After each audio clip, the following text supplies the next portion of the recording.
Education is key to the development and advancement of any country. In Nigeria, no doubt there have been several policy initiatives just to rejig the educational sector and bring forth socio-economic development. But for most analysts, these policies, these initiatives, they are not bringing forth the needed results that will ultimately bring about the socio-economic transformation of Nigeria, whether at the primary level, at the secondary level, at the mid-level, at the tertiary level. The story remains the same. Year in, year out, we turn out graduates from higher institutions of learning who can't find jobs. But alternatively, the idea thing is that they should graduate and create jobs. So we need to look at how to rejig our educational structure and system in such a way and manner that when people graduate, they can actually become self-sufficient in terms of creating jobs, creating employment, not just for themselves, but for some other people. How can we realize that? That's the focus of our discussion today on the program.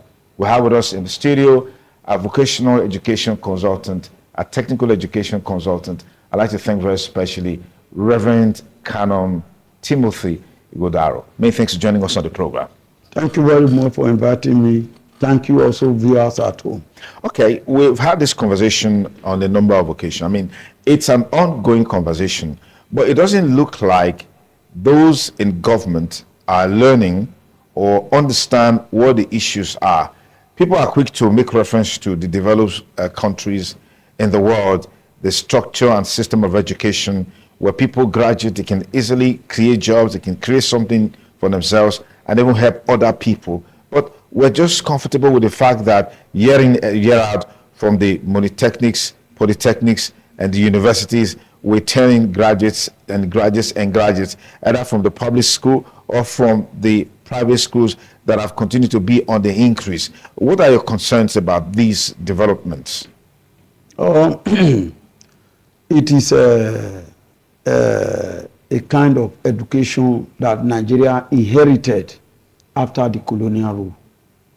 But colonial rule is how many years from now? More than 60 years. Can we still be blaming colonial form of education?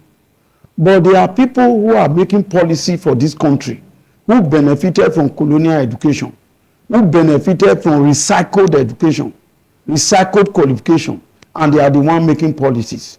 So therefore, you don't see, they don't look at technical and vocational education. I want to let you know now, Duke, that technical education is the kind of education that can exercise the human intellect to the utmost limit, that at the summit, the mind will function at great heat.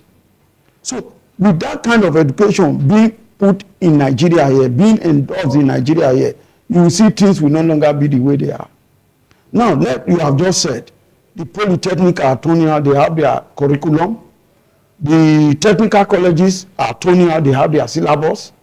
The universities, they have their curriculum, they are turning out graduates. Even in technical field, we have University of Technology. But you go there and see what is happening there. You see obsolete equipment that are being used to train our people. You see the teachers there, they don't have CPD. CPD means continuing professional development. It is a law in other technical institutions. You must meet your CPD every year. After a year, you cannot meet the hours given to you for CPD. You leave the system because you are no longer current.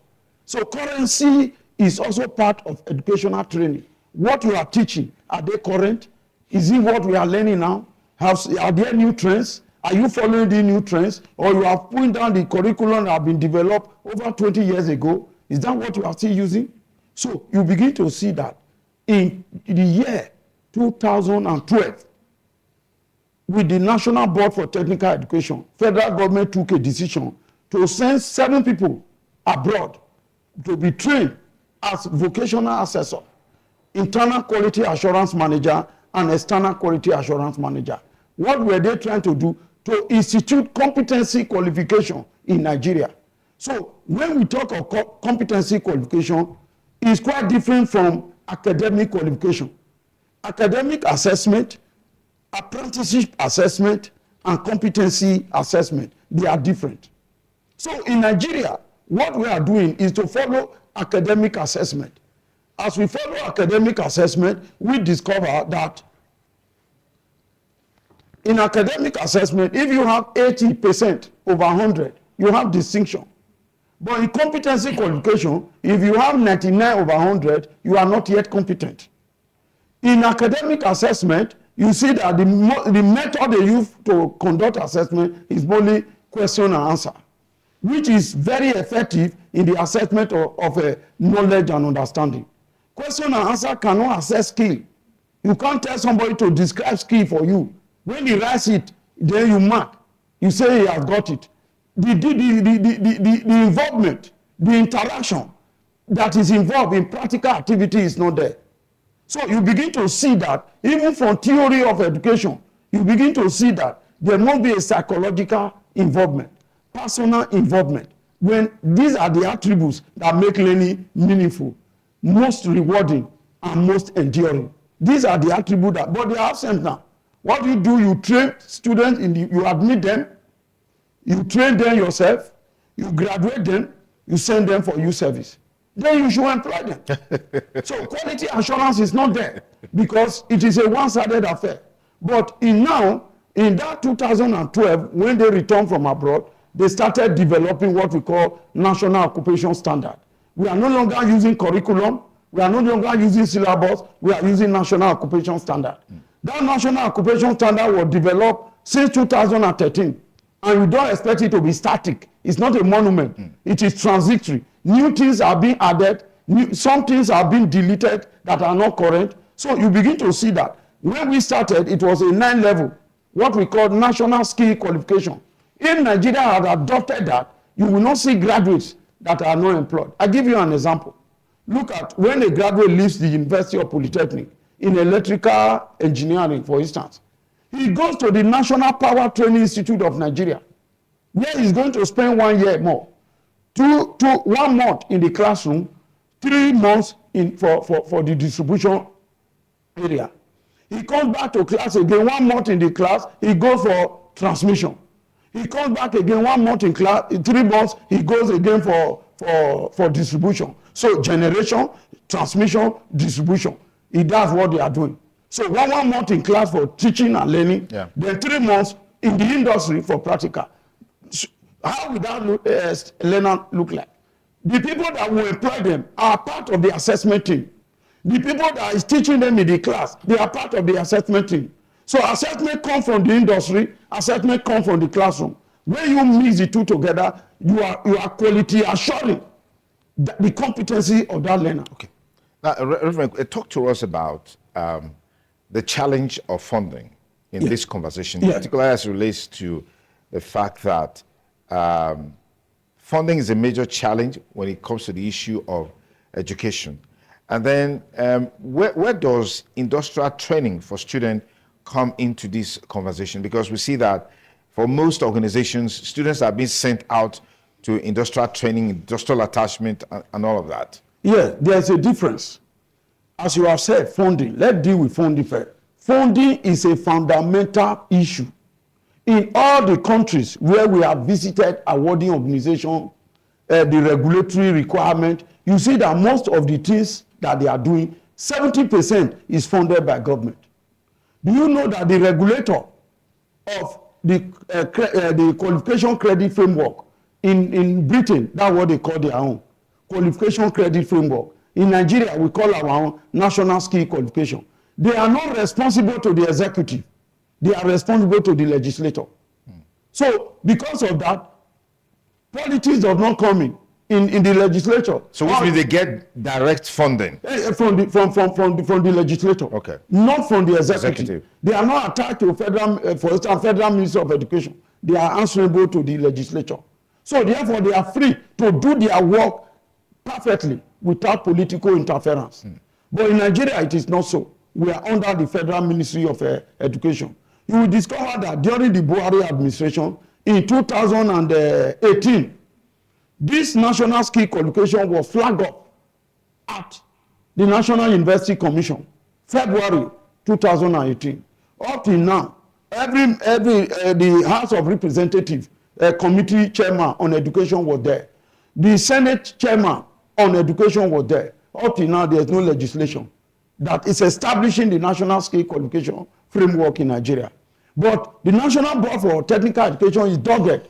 He quickly submitted this thing during the Jonathan administration to the Federal Executive Council, that this is what is to be instituted. And the Federal Executive Council gave the National Board for Technical Education a go-ahead to implement, to drive, to ensure that national skill qualification is entrenched in Nigeria. So most of them are government funded. But in Nigeria, it is not so. When we started, you see individuals paying fees to be trained as a quality assurance officer. So if you look at academic assessment, at what level do you quality assure? They bring external examiners to their schools to come and check the exam, check this. But no external examiner comes to teach the teaching, to come and see the practical work, come and see the learning process. It's when exam is about to take place, they bring external examiners. That's not quality assurance. That is quality control. So when you talk of quality assurance, all the known laws are applied. Policies, procedure are applied so that you ensure that the product you are going to give will be quality assured. Secondly, you talk of industrial attachment and student work industrial attachment. Yeah, it has been there. But you discover that it doesn't form part of the summative assessment. But in the national skill qualification, it forms part of the summative assessment. Even though the formative assessment that is going on continuously on a daily basis, teaching and learning, practical work is going on, there is also what we call different types of assessment method being used to assess learners. So you cannot use one type of assessment method, which is question and answer.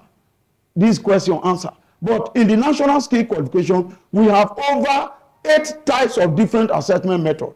For you to have a performance criteria, you must exhibit knowledge, understanding, skill by using minimum of 3 different methods. If you are using question and answer, that is all right. You must use direct observation.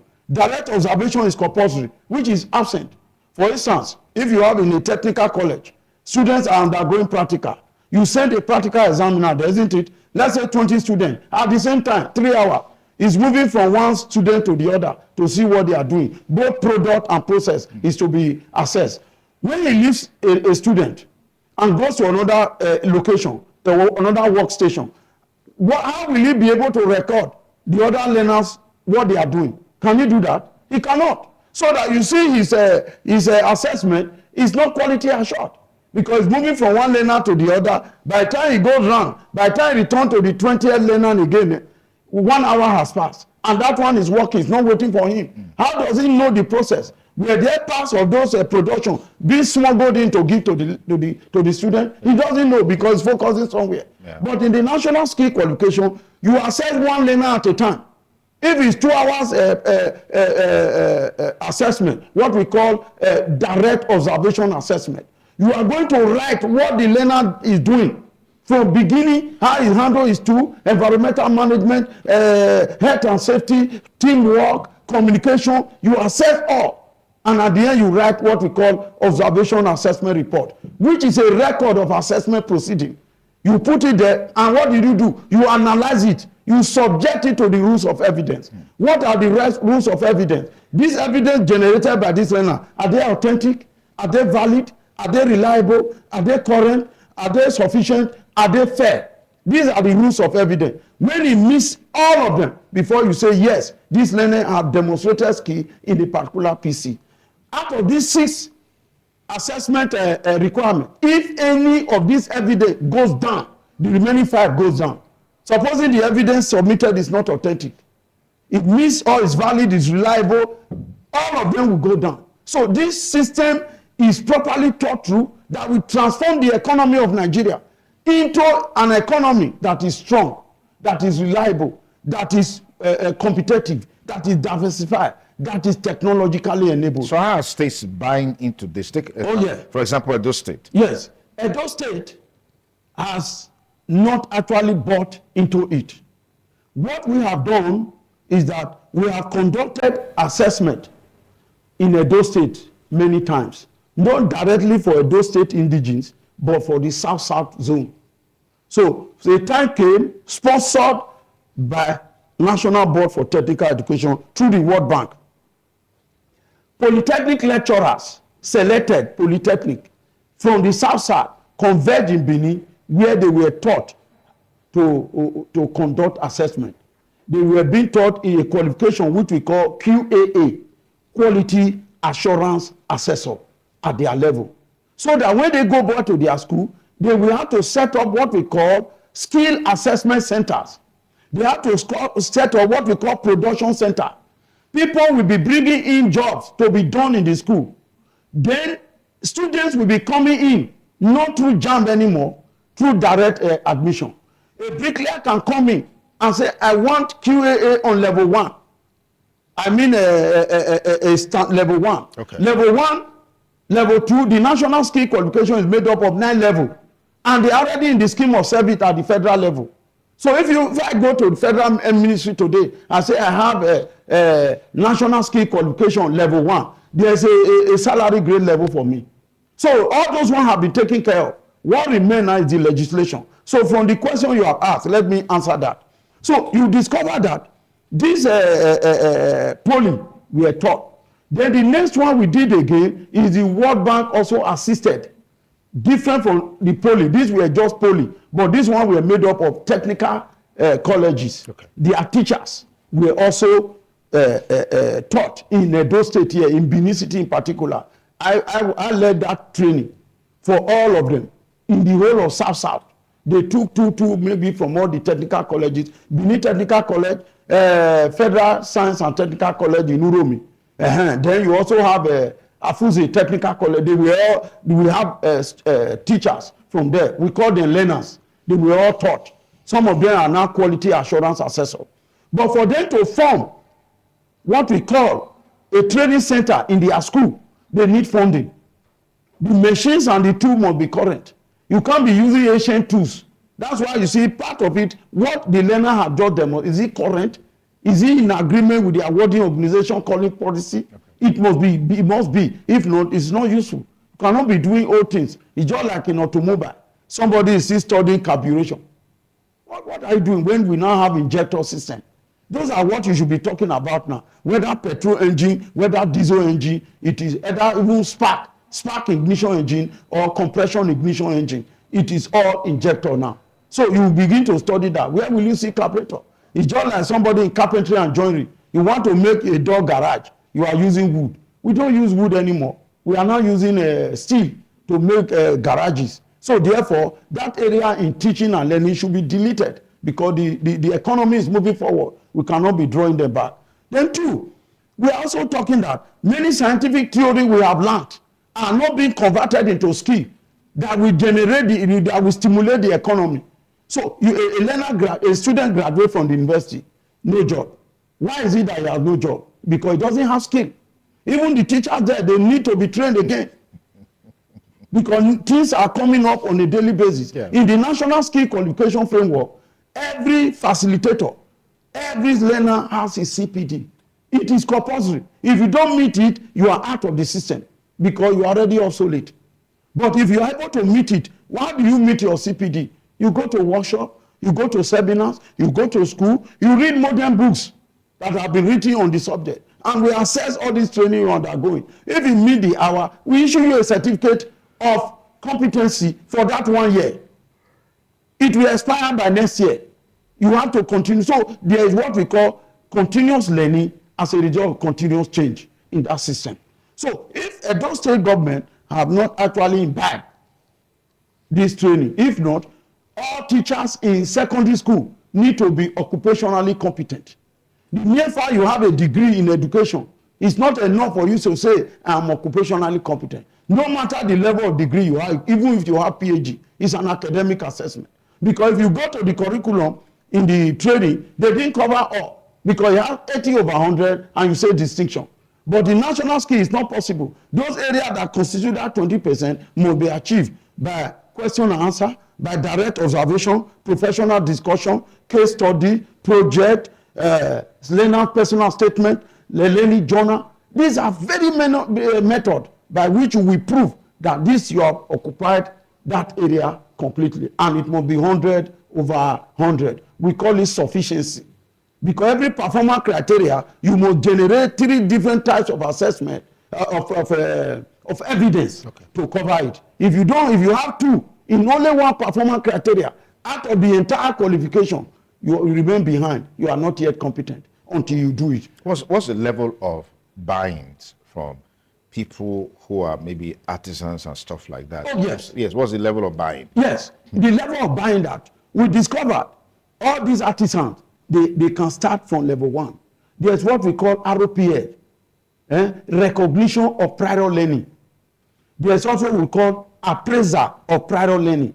What you learned before, during induction, we do that. But this area is still very difficult in Nigeria. In order to appraise an academic assessment, and you are bringing it to competency requirement, it's a very difficult process. We are still studying it. But for the artisan, for instance, carpenter, bricklayer, mechanic, GSM repair, tricycle repair, every aspect have been done, up to agric, seedlings, pump can. There's no area. In oil and gas, we are coming and how they come in. You come in, if there is a training center, you come in and register as what? As a learner, level 1. Whether you have degree, if I have, like myself now, I want to go and study palm produce, I have to start from level 1. Forget about my degree, because my degree have no relevance to oil palm production. I start from level 1. And when I start from where I go and register, that training center will register me with the awarding organization. The awarding organization is the one that issues the certificate of competency to you. So therefore, the onus is on them to ensure that during the training center, there are 2 levels of quality assurance. The first level is the QA, quality assurance assessor, that we have to lead that learner, train them, coach them, conduct assessment, record assessment. In that sense, there's what we call internal quality assurance manager that makes sure that the assessor who is leading this learner is interpreting, it is applying, it is assessing the national occupation standard appropriately, that the learner are moving on. That is 2 levels now of quality assurance. Then the 3rd level comes again, which we call the external quality assurer. It comes from the awarding organization to issue the certificate. From the beginning of assessment till the end, they are always there. They sneak in and see what you are doing. If you are going to conduct assessment with your learner, they will send somebody there to come and see the kind of practical work they are doing. They always have their record. When they have their record, they keep.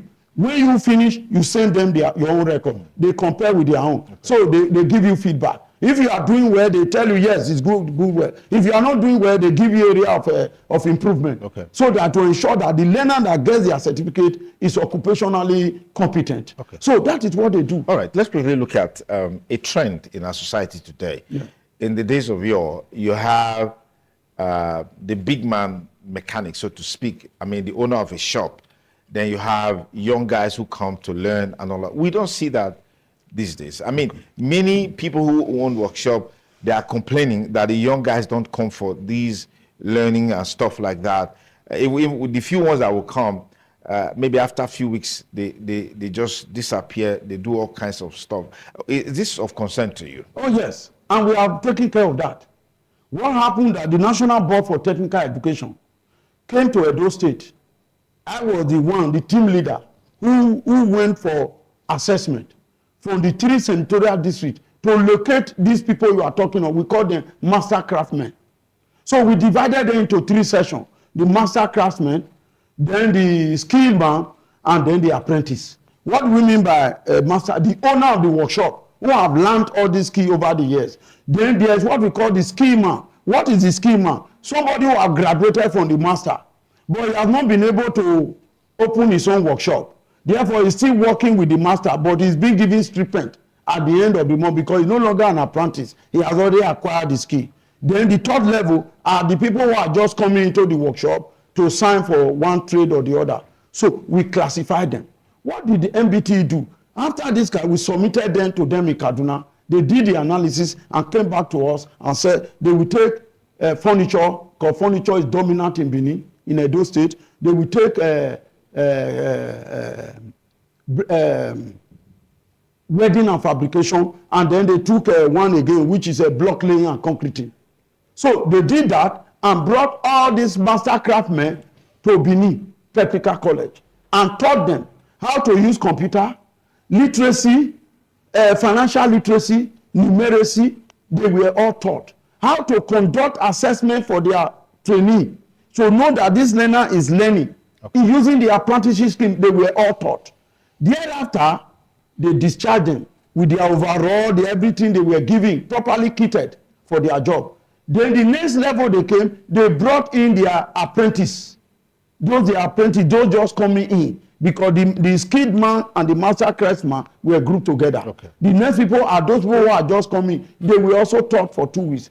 They were even taken to a studio in Benin here at Adesuwado, complete computer, where they were also taught how to use computer to be able to analyze their work. So we finished with those people and we gave them certificate. So we are planning now to move to the next level in other trades that is going on in the state. The Edo State Board for Technical and Vocational Education, they are aware of this matter that I'm relating to you now, that it was done. So that area, we're also looking at it. That is the apprenticeship scheme. Yeah. How to revive it, because it's a process of the national skill qualification. Why? Because you are looking at your master. All your training is being done in a work environment. But the masters are saying that the boys are not even coming. You know why they are not coming? Because they were not properly set. They are not being. This one now, they are saying that when you finish, you will be giving seed money to buy tools, equipment, hire a location for you, pay for 2 years, so that you can begin to carry out your activity. All this one was not there indeed. That's why many of them are running across the desert to go to Europe. There's nothing in Europe, there's something here. If you acquire skill, people will begin to come to you on a daily basis. As you discharge, you learn more. As you discharge, you learn more. Your work becomes more efficient. And then you see what is going to happen. So that area that they are not going to come in, that time will soon be a thing of the past. Because people are beginning to, parents have a role to play in this, to encourage their, right from primary school, during the holiday, a primary school learn. Why can't you take your son or your daughter to a carpentry workshop? Begin to serve this man. That's what is done in China. Right from primary school, they start to choose a particular trade area and begin to work on it. But we are talking of academic assessment here. We are boasting about, I have a PhD, I have a master's, I have a BSc. Does that put food on the table? The theory is being learned at that level. How do you apply it to energize our economy? You graduate, there's no job for you. You are moving from one place to the other. How do you end up? You end up doing 1 million job. Instead of you going back, I've told all my students, after graduation, you are going back to a training center where you will acquire skill. Once you acquire skill, the population is growing. I travel from Benin to Irwa. Irwa doesn't have a training. There's a geriatric training now in University of Benin. University of Benin is the first training university to establish a training center for the national skill qualification. Those people are competent people, led by Professor Obrahim of the University of Benin. He's a medical doctor. He's a professor of medicine. He's being trained as a vocational assessor now in Abuja. They have returned for practical work. They have students in their school, which they have brought into geriatric training. That means technicians that will take care of elderly people. They are not nurses. They are not offering nursing courses. They are geriatrics. That means elderly people, you support them, you give them food, you bathe them, you make them. There are procedures for it. And in that geriatric, you have level 1, level 2, level 3, level 4, level 5 that have been developed. The national occupation standard is ready. So University of Benin Teaching Hospital took the lead to establish what we call a geriatric training center. Okay. Then the university in Oka, Nnamdi Azikiwe University, is the first to establish a training center. Which area? Transportation studies. Igbos, they travel a lot. That transportation study. So if you are going to be a driver, you will come to that school to learn. You are not going to come through JAMB. You are coming through the National Skill Qualification Framework. That is a different thing. They have established there. So they have trained their assessors. We have been there to train them. They have all graduated. Those who were able to make it among the people sent for training, they are supposed to have started the training center now. So the people will come into the university, study there, and get their certificate in transportation studies alone. You know transportation study what it means. Yeah. You have air transport, you have water transport, you have road transport. There are so many things. Mechanical area, electrical area, they are out there, the area you want to specialize in. So that university have taken the lead. It's a federal university. So what is so that no university should say, what are these people talking about? Because they want to stick to their traditional way of teaching and learning. We agree with them because it's scientific findings that enable us to have technology. Yeah. Without scientific finding, you can't have technology. So technology, the application of scientific findings to the benefit of man, to the benefit of society, to the benefit of the environment. So because of that, what they are doing is still very relevant, but they must upgrade it with skill. So that when people graduate, they must have one skill or the other they have learned from the university, from the polytechnic, and from the technical colleges. All right. On the final note, Reverend, artificial intelligence is revolutionizing the world, and it's so fast that in no distant time, there are projections about the number of jobs that will be lost and the number of companies that will fold up, and how the lives of people are going to be changed. A lot of people will be left behind, companies left behind, and all of that. How do you factor that into this conversation on national skill acquisition? Yes. We at the national skill qualification, we have discussed that. We have seen that what we call artificial intelligence is responding to modern trends and developing them in such a way that you can be able to produce goods and services not only cheaper but more effective in use, more efficient. Now you look at this. In China, for instance, you have what we call DeepSeek. In 2023, in May, the president of China now saw that the US was the one producing chips, integrated circuit system for the production of so many things. America, big pay, they will now trying to hoard it. They are now banning some country you cannot buy, even though you have money. We will not sell to you. So China knew that is a target. What did he do? He constituted a simple company in May 2023, which we call DeepSeek, to be able to find out ways and means to circumvent this barrier the United States is placing on them. And at the end, because government sponsored, very hidden, every best brain in the country was put in on that project. They came with chips, one superior to that of America, more effective, and by far cheaper. So if we are going to get goods from them that is cheaper, why go to US that is more expensive? So in Nigeria, we must wake up. Government must wake up. It is not this thing we are saying, road construction, overhead bridge. We are past that level. We should be able to come into human capital development. Human beings that will go to these schools, study them, do practical work, and come back and be able to integrate them. So you are not going to talk of job loss. We are going to have job expansion. Those are the theory they are giving to us, which is not true. There's not going to be job loss, but job expansion.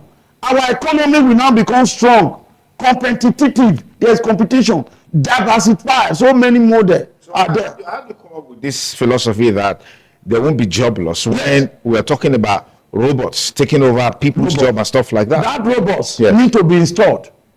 Human beings do the installation. That robot need to be empowered. Where is the source of power coming from? So you will see that it's expanding. It's just like when people were telling us that we are going to have electric vehicle, then we should drink our oil. I say you don't know what is oil. If you know what is oil, you cannot say that.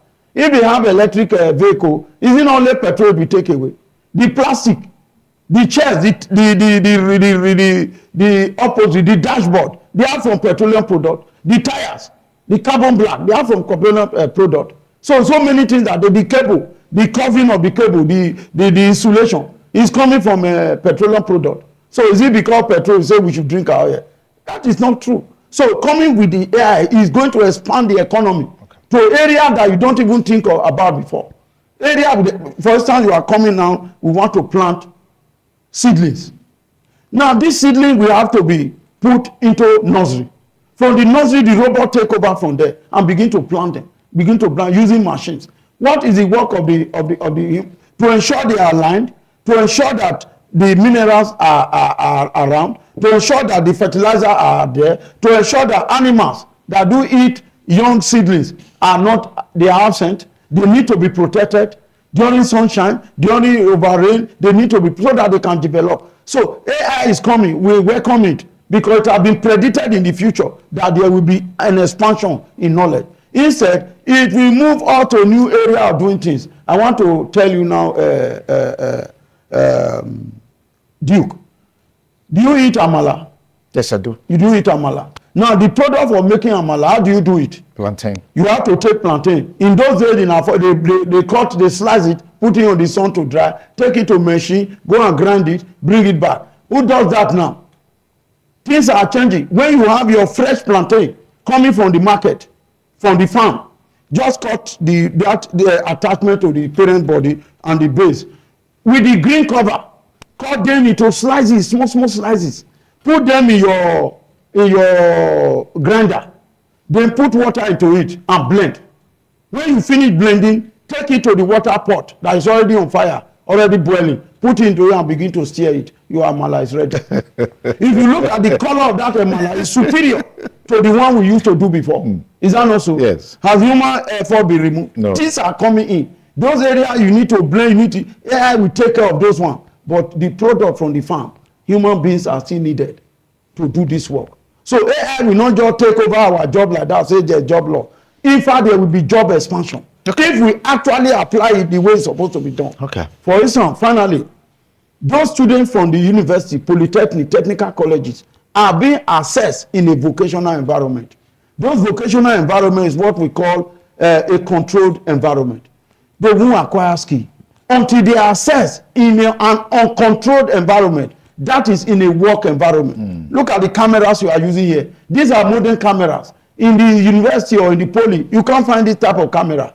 So when a learner comes here and conduct a assessment here, conducted by you people who are professionals here, you will see that learner have acquired experience in the industry, he have experience in the vocational environment. So when he graduates, anywhere you send him, he will perform. But now we lack that. Our educational system ends in the vocational environment, which means practicals are generated, which is not being paid for by a client. It's not being done in a work environment. Okay. They produce this project, and that brings it to an end. All right. Reverend Carlo, it's always a delight to have you here. I mean, you just have a way of, bringing all of this conversation, in such a very, very robust manner, so we can actually have insights into the realities of these issues. Thank you so much for coming on. Thank you very much.